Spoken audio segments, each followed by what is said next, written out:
25, the Mexico City Council to order. Roll call, please.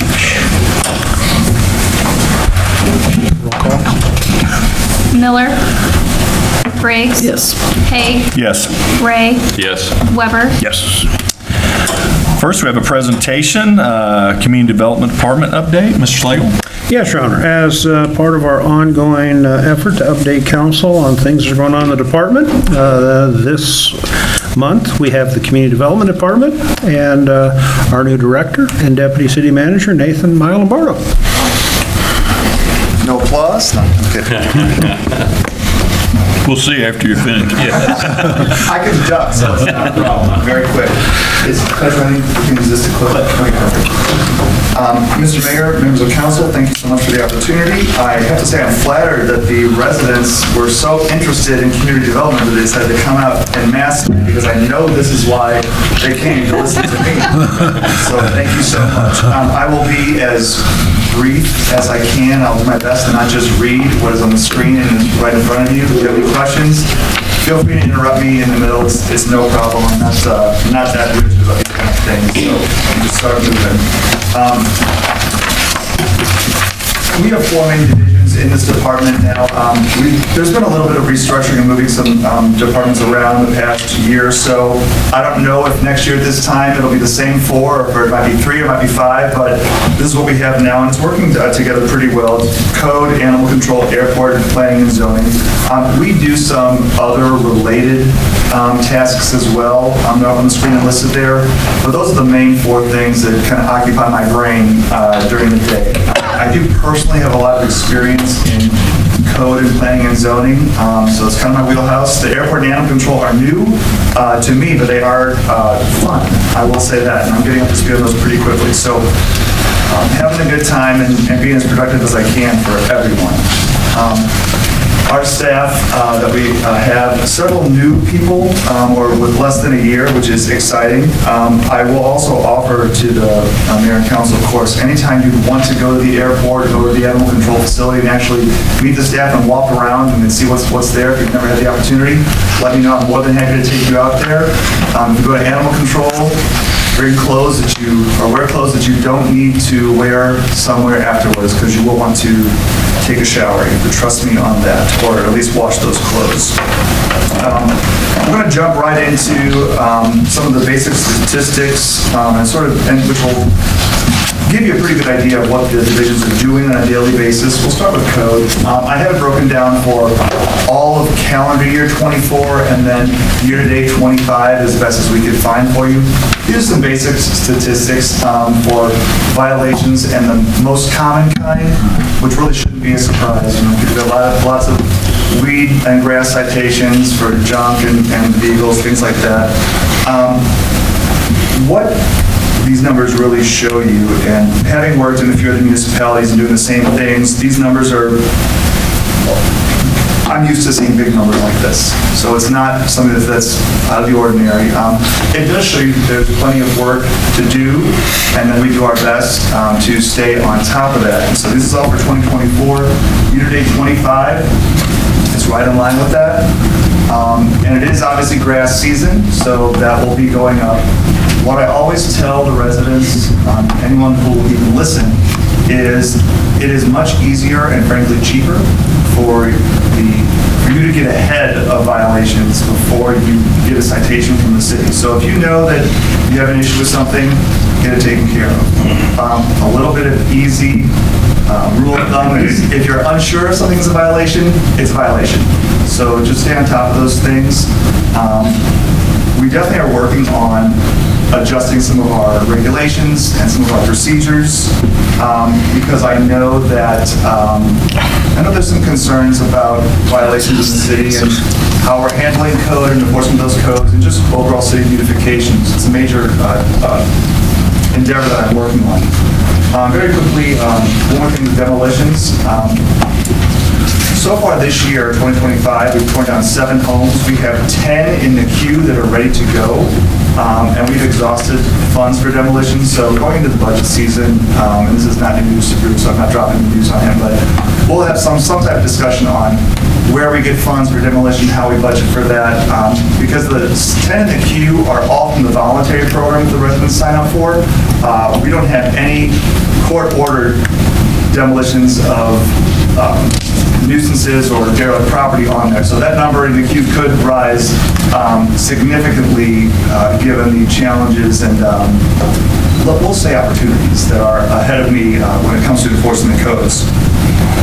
So going forward, some of the changes or initiatives that I want to try to put in place in code, and I will go through this list because I may say a thing or two about it. Property maintenance code rewrite. This is actually something I have on my desk right now and things I'm working on. Without getting too much into the weeds, my intention is to have a thoroughly rewritten code of property maintenance regulations and processes in front of council at some point in the relatively near future. I want to make that process just more effective, but also easier to understand. We have some work to do in that area. And I think that's something that everyone would benefit from. So do you want to jump on that one? Yes, are you writing that yourself from scratch, or are we going from something that's a template already in place? Very good question. So we adopt international property maintenance codes, which is what most of the municipalities in this country use for property maintenance. And again, I'm trying to get too into the weeds about it, but I can, just because I happen to know it off the top of my head because I've worked on it for so long. But the way we've adopted those and how we've sort of sliced and diced them across the ordinances and in different sections of the code, and then the process we've put in place for implementation and enforcement, it's just not working. We have sections of codes in 3 different places in the book. So I'm really going through it very, very detailed. But fundamentally, if you look at the international property maintenance codes, they cover everything that you need to do when it comes to code enforcement. So I'm not going to be writing the Nathan City of Mexico code. We're going to make sure that the property maintenance codes that we use and everyone uses are properly integrated into our overall code book.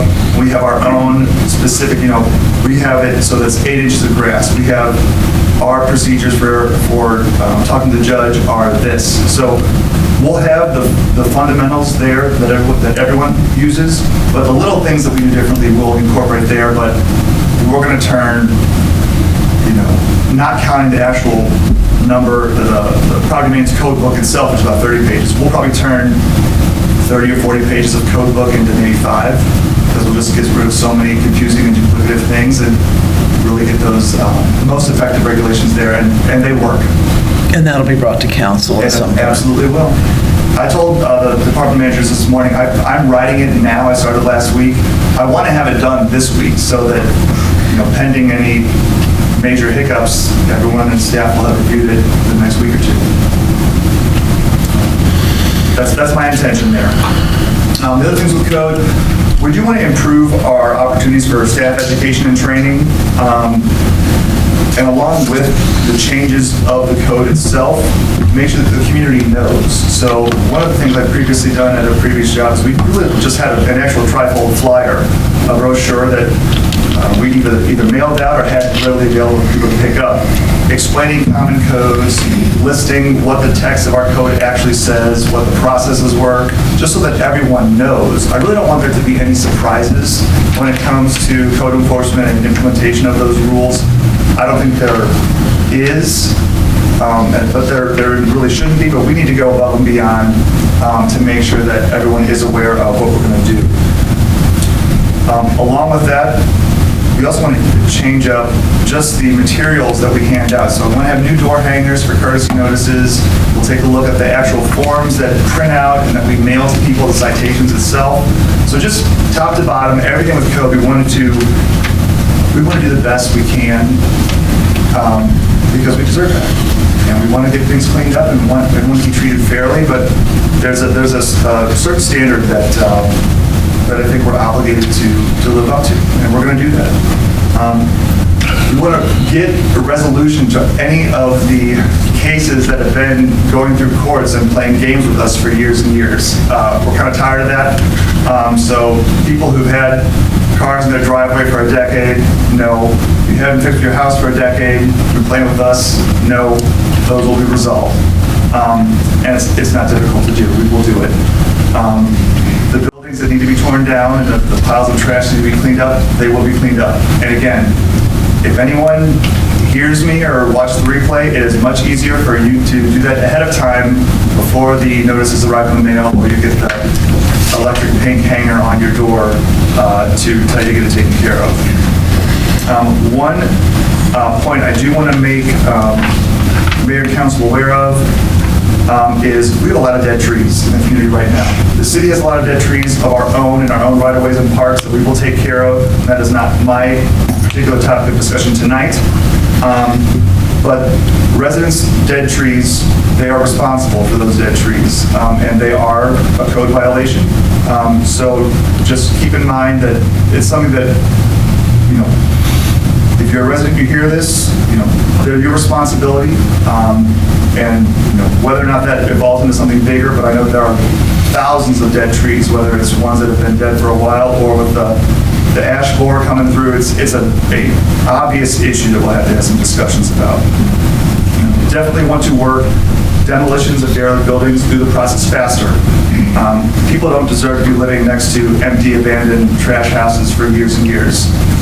Those kind of things affect people's quality of life and safety, and it's just not right. So we're going to use the policies and legal mechanisms that we have to take care of those in a much more expedient way. And then related to that, increase in city abatement activities. So if there are big piles of junk that people just leave there, we have mechanisms in place legally to get those taken care of. But we also don't just want piles of trash sitting there for years and years. So again, we have the ability to take care of those things, and we're going to start doing that because that's our obligation, one of our biggest responsibilities. Move on next to animal control. I won't just recite all the number of dogs and cats we've taken over the years, but it's a lot. I will say that. It's a lot of animals. We are able to find homes and return a lot of those to the owners, which is a reassuring thing when I was going through all these statistics. So not many of them end up being, or we'll try and be subtle in my wording. Not too many meet an unfortunate end, shall we say. So in 2024, you know, those are the numbers for there. 25, very similar. Really with the dogs, if residents would just do a little better job of keeping their dogs on a leash or in their yards as best they can, we're talking 50 or so animals a year that come to us that we just give right back to owners because we caught them. So do try to, please try and take care of your pets and keep them under control as best you can. Here's the numbers for pets that didn't quite make it, shall we say, and I put that on its own slide because it's just not something that I find very pleasant to talk about. A lot of things will become to animal control because we can do a lot better there.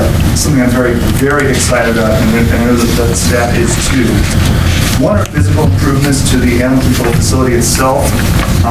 If you haven't been over there, I'm happy to take you over there, but it's very obvious that some improvements are needed, whether it's to the staff's workspaces, the areas where the animals are kept, ventilation systems, flooring, things like that. We'll start knocking those off. One of the things that's going to happen soonest, so the yard outside is just one simple example. The yard outside where the dogs are allowed to run is not connected to the building directly. So in order to take a dog outside to play or to run, you've got to walk through the building, out the front door, and then into the caged area.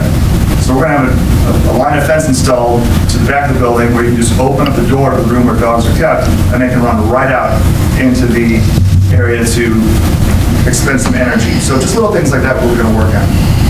I'm going to try to find some ability to get an actual website built for animal control. Right now, they're only posting animals on their Facebook page, which is not nearly, you don't get the audience you need to get the pets adopted. They're only on one Facebook page. And unfortunately, even the Humane Society's page, their website is not owned by them, and it hasn't been updated in about a decade. So we couldn't even go to the Humane Society's webpage because their website is frozen in time. So we'll figure out how to get a website built to actually help get these animals adopted better. We will work as best we can to get the animal control facility properly staffed and to get everyone scheduled as best we can. I know right now we're effectively closed on Sunday, which I think would normally be a great day to be open to have people come and take a look at pet. But if no one's there, no one's available, we're just not able to do that. Also, more outreach and involvement from the community. I do get calls, people wanting to volunteer, wanting to come and play with the dog, take them for walks and things like that. So we'll work on finding ways to, if we can't hire 100 people, but there's 100 people that want to give an hour a week to come and play with the dog, that's something that we should be able to find a way to take advantage of, because it's going to help everybody out. One is getting residents involved in the community. Two, it's socializing the dogs and making them easier and better to adopt. So it's a really helpful thing. I've had 2 meetings with the Humane Society this past couple of weeks. They are really excited to be more involved and to help us out. Their hearts are obviously in the right place. So not letting them have control of the facility, because that's not how it works, but if there's a group of people that's very motivated to help us out, I think we owe it to the animals, frankly, to see if those people can be helpful to us in taking better care of them. When I got the information from the animal control facility today, just on their basic statistics, they did not have statistics for spay and neuter. So all of the pets that are adopted are always spayed and neutered before they're adopted. But the Humane Society pays for all of our spay and neuters directly, so we don't keep any records of how many, and I think that's just a bit of information we should keep. So next year I definitely intend to have numbers of how many we're spaying and neutering. But obviously all the ones that are adopted do get taken care of. And then again, just seeing if there's any ways for us to have volunteers come and help us out. 4 people that we have can't take care of 100 animals 24/7, 365 like they need to be at the level that they need to be. We do the best we can, but if there's people that can help out, we're going to do that. Next is the airport. Again, I'm not going to go through all of this in detail, but it is really awesome that that our community this size has an airport as big and as well kept as we do. It's a real asset. And so one of the things I'm most excited about is finding ways for us to double and triple and quadruple down on that asset, because it's just really unique for us. And Jay does a really good job of running that. Just very he's very motivated, very involved. He really gives a lot. He does an excellent job. Some of the things we have, my brain kind of gets scheming when it comes to opportunities like this, but want to make sure that over the next 10 to 15 years, we've adequately planned for the airport expansion as much as we can. There is property over there that can be developed, and it's near some industrial sites and rail lines. So what can we do to encourage businesses that may need an airport or may benefit from being near an airport to be near our airport? We can handle planes up to the biggest Gulfstream, which is a pretty big plane, and airports in cities our size normally can't handle jets that large. So that's a real feather in our cap. But we want to make sure that we plan adequately, number one, for any potential economic development, but also finding ways to fund the improvements and maintenance needs that the airport will certainly have over the next 10 to 15 years. It's going to need a new fuel depot and new fuel lines at some point relatively soon. It's going to need major runway repairs over the next 10 to 15 years. It's not anything to think about now because we just finished a bunch of patching, but we're at a point where we will need to think about major repairs like that. And the hangars are not the newest ones, but they are all in good shape right now. So again, just doing the best we can to get word out and to double down on the resources that we have, because it's really something that sets us apart, and it's a real feather in our cap.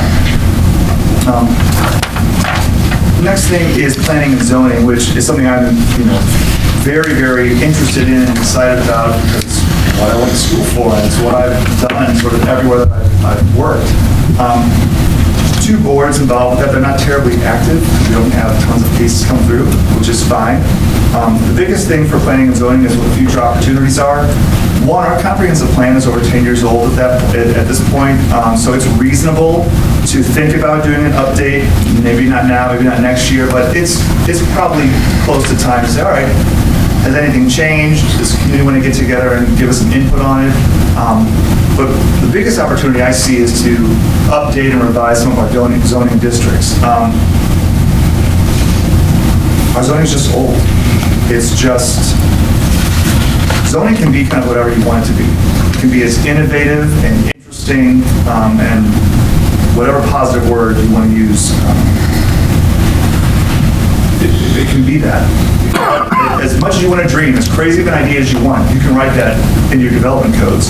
So we have a real opportunity. And we really want to focus that to get the type of development, the location of development, and the quantity of development that we want and need here. We want to do a big focus on putting proper zoning in place for downtown. It's not a mixed-use zone that's there. We want to make sure that's taken care of, and that all the things we want allowed are allowed, and the things that we don't want allowed are not allowed. We want buildings in certain areas to look a certain way, have a certain curb appeal, and to focus on getting those businesses and activities that we want. If we get downtown right, everything else is going to be easy. We've got to get that downtown zoning right in place, and it will work. We also know we have a bit of a housing supply issue and type issue here. We need more. We need more lower price points, and you can do that through good zoning. You write it correctly, you can get the quantities you need, you can get the quality that you want, and you can still hit those price points that people can actually afford to fill the jobs that we have here. And again, basic design guidelines can help up the quality of whole areas. It doesn't have to start, it's not retroactive, that's not how it works, but once you start, you're moving in the right direction, and it does make a difference. And then again, it's time to go through those uses. I hear a lot about it, and I'm not going to call any particular business out, but I get questions on why is this type of business there? I said, well, it's allowed. It doesn't have to be, but that's what was allowed. So it's reasonable to take a look at those and make sure that we're letting businesses go where we want them to go. We can set those rules. We have the ability to do that, and we should. Some of the other smaller tasks, I say smaller, but they just go into their own division, that community development does and has at least a little bit of a say in. One is CDBG. Obviously, I got up last week and talked about a grant we're helping Presser with. Economic development, and Gigi is leading on that, but I'm just there as a cheerleader for the most part. But also, and this is something I did at Berkeley, and Bruce and I talked about last week also, we can apply for CDBG for demolition for those structures that we identify and have gone through our code process. So we can use CDBG money and grants for derelict buildings, residential demolitions, commercial demolitions, nuisance abatement type things. And so, like I said, at a previous job, we did it annually. There's no reason we can't do that here as well. And then hazardous waste collection, just some numbers of the pounds that we take in. It is a lot. So we just want to make sure that we're being as efficient, as effective there as we can. And I know I can talk fast, but I didn't want to keep everybody here forever and ever. Any and all questions, I am more than happy to take on those issues. I had a question back early in the beginning, and we didn't really talk about it much, but it's related to junk, trash, and debris. Yeah. And driving around Mexico, I see some residents, in fact, too many, Yes. that have a lot of junk, trash, and debris in the yard. Correct. I don't know, what do we call, how do we define junk, trash, and debris? Well, in the property maintenance code, it is intentionally a little ambiguous. But, I hate to say something that vague, like you know it when you see it, but you kind of do. And I don't know how disputable some of because I certainly drive around and see the same things as you do, Councilman. So, if you have a derelict car that's rusted out and doesn't start, it's junk and trash. If you have a pile of construction debris, it's junk and trash. If you have mattresses in your yard, on your porch, it's junk and trash. On and on and on. If you are not sure if it's junk and trash, it's probably junk and trash. Not to make a joke or be ambiguous, but you kind of just know. And it's really interesting to me is, I believe code enforcement is like the first step in economic development. It's a big, big deal. I'm a big believer in the broken window theory, which is as soon as you allow that one broken window to stay there, you're already losing because it just becomes a snowball effect of things going downhill. And if you go to, I'm not going to call out any one municipality or another, but use your imagination. think of the worst municipality you can think of, and not that Mexico is the worst, but since we're here, say Mexico.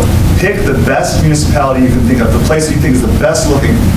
I'm more than willing to bet you they have the same property maintenance codes on the books that we do. So what's the disconnect? There's some little things that make differences, but if we all have the same codes on the book, we got to get it taken. We got to get it taken care of, and we can. We will.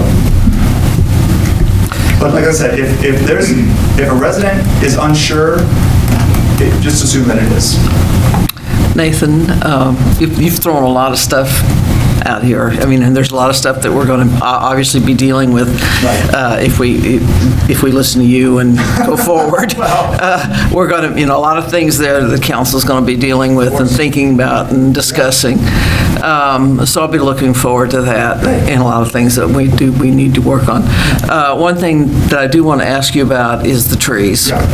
And the reason I'm bringing it up is because this week I had someone come to me, not someone I know, but they ask about, do we have a tree program? And they're talking about those ash trees, the emerald ash borer, and they're all over town. And I didn't really think about it, and so I started driving around looking to see where these trees are.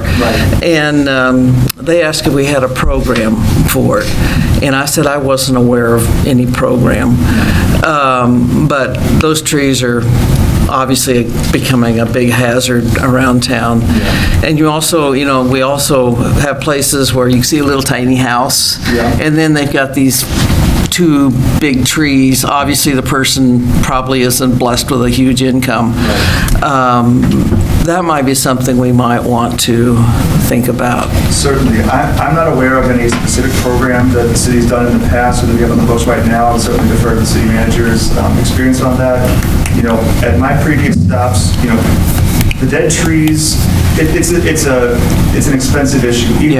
Take the ash borers out of it. I mean, trees do die, but residents oftentimes don't have the ability to manage that. And so, we do take that into consideration when it comes to code enforcement. Our intention is never to be heavy-handed or unreasonable and do as much as we can to help. We will certainly investigate to see if there's any kind of grants out there or anything we could do. And as I said at a previous stop, I had a tree company that was doing work for the city, and I said, well, since you're here, you could offer a discount to the residents, and you're already here, cut him a deal and just stay busy, and he did. He stayed real busy. But all I can say, this second, and I'm not going to make any policy for anybody either. You drive around, you see the trees, we have a real issue. And there's sort of no way around it. They're only going to last so long once they're dead before they become really dangerous. Again, and if a resident does have means to take down the tree, please do. Please do, because it will only get worse if it sits. But that may be a discussion for the people in front of me to figure out if there may be a solution or some resources that we could find for that. But it's a problem. Yeah. Well, I just thought throw it out there because I did have a question about it this week. And the city will certainly, I've talked with the department heads and gone around. We will be addressing our own trees. We're not going to cut down every single one at the same time, but we're definitely aware that our right-of-ways and parks have had issues as well. Okay, thank you. I don't appreciate anything to add when it comes to trees. Thank you very much. Thanks, Appreciate Nathan. it. Good presentation, thank you. We need the approval of minutes. So moved. Second. Briggs, Yes. Haig, Yes. Ray, Yes. Weber, Yes. Okay, resolutions. Bill number 2025-28, a resolution authorizing city manager to execute a memorandum of understanding with the City of Columbia, Missouri Fire Department to provide fire service mutual aid. Mr. Slagle. Yes, Your Honor. We provide mutual aid services to a number of departments around us, and we have with Columbia before, but they are requesting a much more formal agreement and outlining what duties and so on. And to cover the details, Chief Bryce Pisco.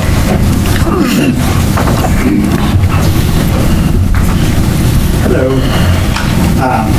So, as Mr. Slagle explained, the City of Columbia, Missouri developed a strategic plan, and one of their listed goals was to execute memorandums of understanding with surrounding communities for the purpose of providing and receiving mutual aid in fire and rescue services. The Columbia Fire Department requested that Mexico Public Safety enter into one of these MOUs, and it was more to validate our partnership and improve coordination of our available resources during times of emergencies. MOUs are recognized by various Missouri statutes and give the agencies that are providing aid additional legal authority when helping outside of their own jurisdiction. Entering into an MOU does not constitute a commitment to automatic mutual aid. It's only going to be when asked for, when needed, and when it can be provided. And it does not obligate either department to provide assistance at the detriment of its own community. Mexico Public Safety has long believed that we will assist other area police and fire departments when requested, as long as we are able to. And that cooperation has been consistently reciprocated by our neighboring agencies through the years. So this MOU is a formal declaration of one of the partnerships that we've had, and it's been requested by Columbia as they organize themselves. Staff does recommend that the council proceed with the reading by title only and the passage of the attached resolution, which authorizes the city manager to execute the memorandum of understanding with the city of Columbia for fire, and with their fire department for fire service mutual aid. Do you have any questions I could answer? This would be a mutual thing. They would do the same for us, obviously, under this agreement, right? Are there others in it or just us and Columbia? They're hitting up a lot of area. I don't know who all they hit up, but they're Okay. reaching out to all their area partners.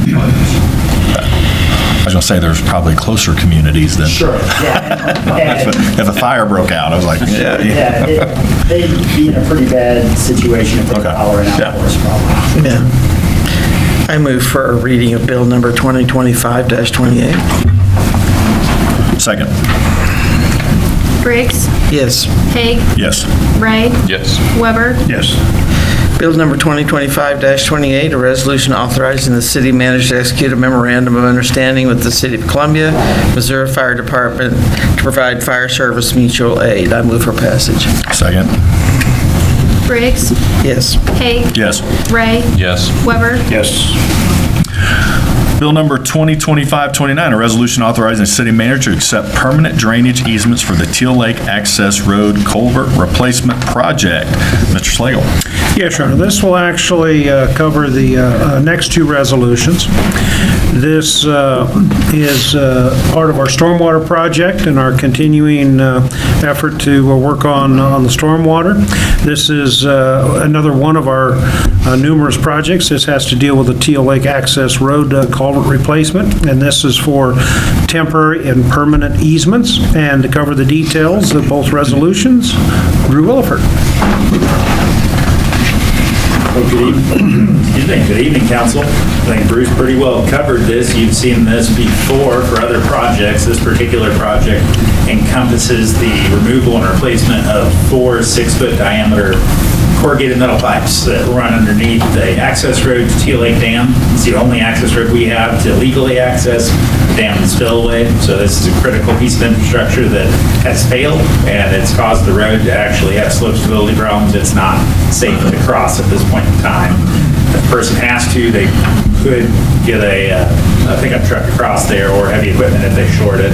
At this point, we're looking at starting the project most likely by the end of this month, as long as we proceed and the contractor is able. We've had a pre-construction meeting for the project, so we don't see any red flags moving forward. As long as you're willing here, we recommend passage of the permanent drainage easement resolution and also passage of the temporary construction easement resolution, both of which are necessary to proceed with construction.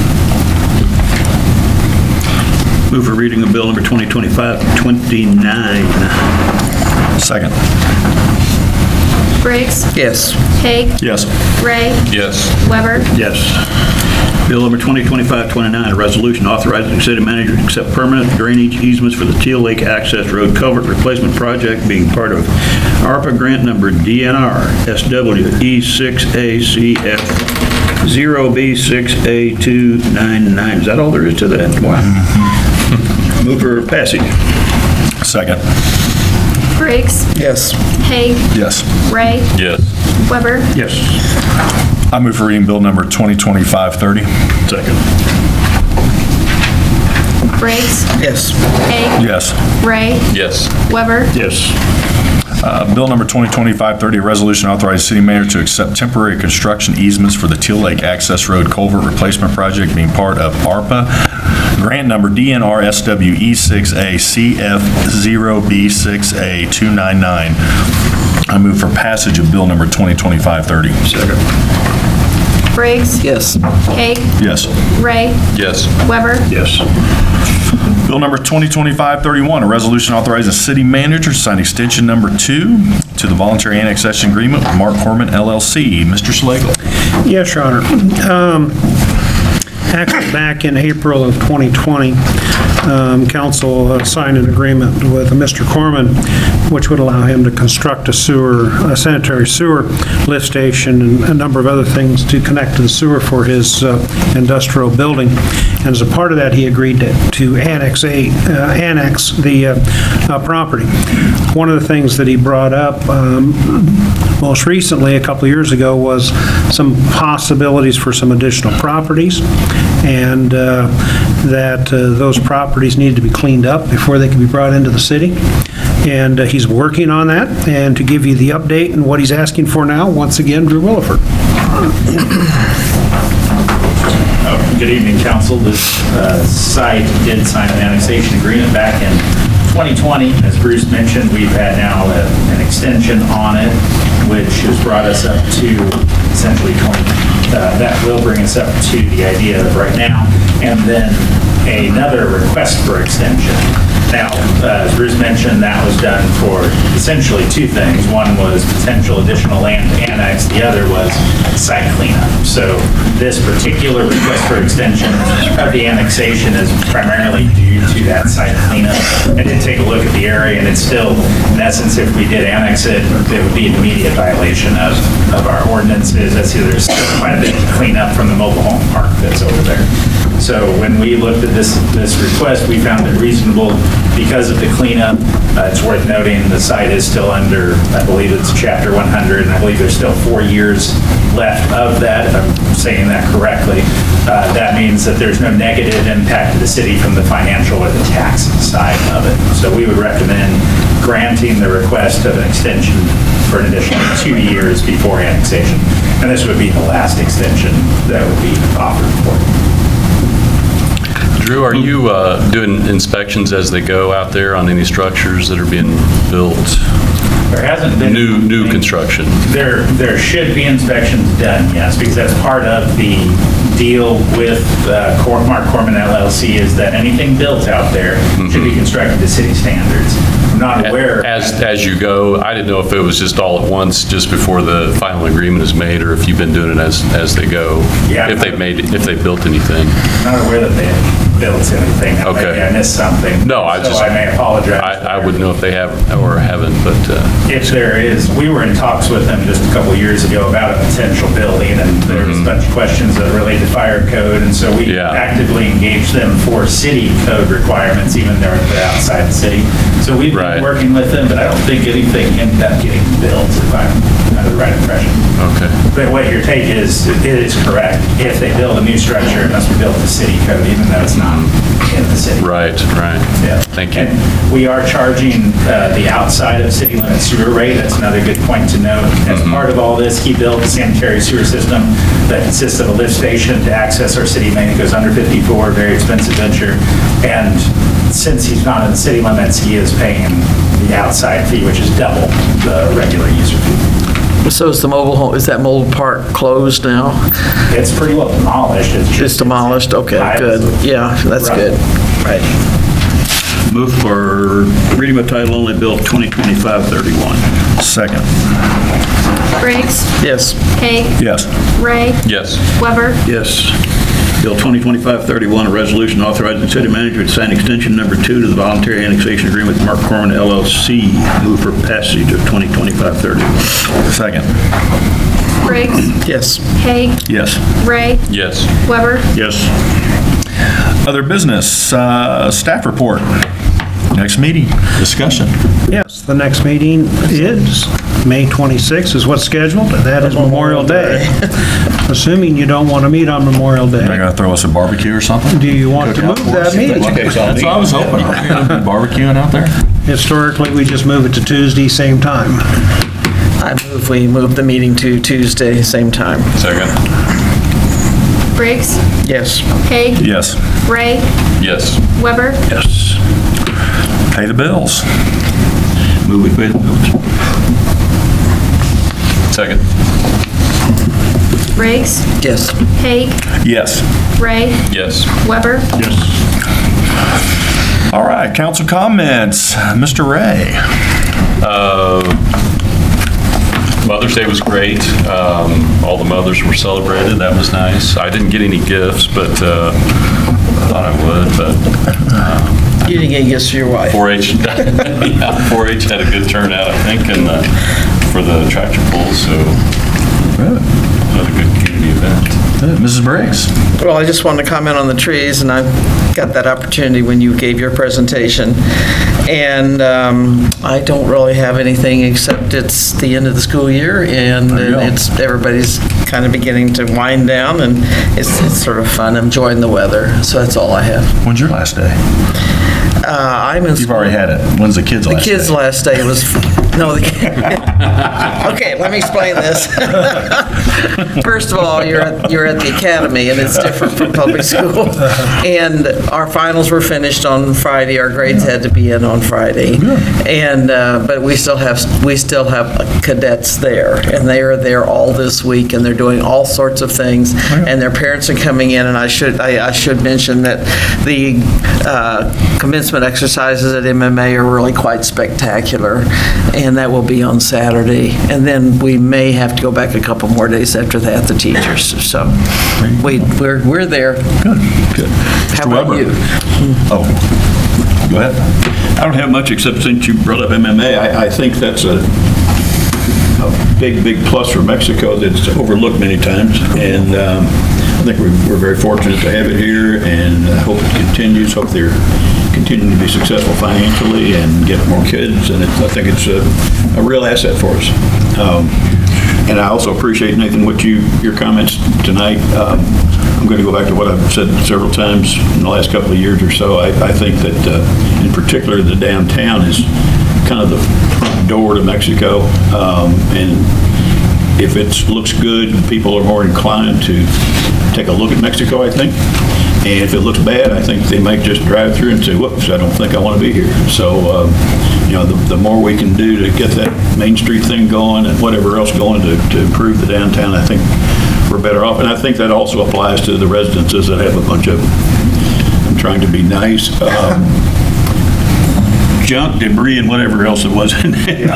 Junk, debris, trash. Trash, yeah, thank you, in the yards and wherever they might be. I think that we just need to have some pride in the community, I think, and I think I've mentioned this before. I have a friend in Michigan, or had a friend, he just passed away, who was in the car dealership business, and he had several dealerships in Michigan. And he told me one time, he said, when we're asked to take a look at another car dealership in another town in Michigan, we go look at the town before we do anything else, and we drive through it. And if the residences look like heck, if the downtown looks like heck, we just say, we're not interested, because the people don't take care of their property, business or personal, residential. We're not interested in being there, because they're not going to buy cars from us. So, I think it could apply to many, many other types of businesses. So, appreciate what we're doing, and appreciate MMA. Anything else you want me to talk about? Mr. Schlegel. Nothing at this time, Your Honor. Well, meeting with the Humane Society up at the after hours, and got my ear pulled a little bit on some things, which weren't potholes, so that was a new thing. But I think it'd be great to, increase that partnership with the Humane Society. I think they have some good ideas. A couple of the ideas they felt down on, like they hadn't got much support, and I think it'd be good to talk to them. And I know they provide a great service to getting spayed and neutered pets like that, and taking care of that. So look forward to that. And yes, great weekend. We're out the 22nd, and Oh, well, thank the Lord we don't have to watch kids after that. I don't want to entertain kids all day long without having something work for them to do, so that'll be about it. All right. We're about the same time. Okay. Yeah. All right, time for public comments. If you have comments, you come to the podium, state your name and your address, and you will have 3 minutes. So whoever would like to come to the podium. Yeah, approach, please. Yeah, absolutely. My name is Brian Purcell, and I reside at 1916 Summer Ridge Road here in Mexico, Missouri. I'm here today to ask the board to consider something that you've talked about before, and that is the use of ATVs and golf carts on city streets. Please allow me to go a little deeper, if you would, Council, Your Honor. That several years ago, as president of the Assistance League of Missouri Veterans Home, we ran a patriotic deal where citizens purchased a golf cart for the veterans. A golf cart that was safe, able to take the veterans down to the ball fields to watch the children play ball. And then once, I guess we was a little premature, once we found out that that wasn't legal, we couldn't use it. A lot of the veterans wanted to go down and watch the children play ball. Our plans were to go on the back streets to the back gate of the VA home. I don't know, those streets like Mars, Venus, back in there, and cut down to watch those play ball. I'd ask the council to consider taking a look at it. I know other municipalities around us, they put a $50 tag on those carts. If you want to have your cart on the city streets, you buy a $50 tag. It will raise revenue, because I know there's a lot of interest in town, I use the word town, Mexico, Missouri, to do so. I grew up in a little town called Martinsburg, Missouri, where we didn't have a whole lot of rules and regulations, but they did the same thing. You had to buy a tag to put that, and it is working. And I just, again, I thank you for the opportunity for allowing me to be here to speak. And I appreciate what you're doing, because I serve on several boards myself, and I know a lot of times you get to hear a lot of unfavorable stuff. But I think naturally you have to have rules, you've got to have regulations, you've got to have an ordinance. But again, please take a look at that. I speak as a citizen, but also speak for 150 veterans that live at that VA home out there, would love to go watch your children play ball. So thank you for the opportunity you've given me today, and thank you for the job that you are doing. Thank you. Thank you. Thank you.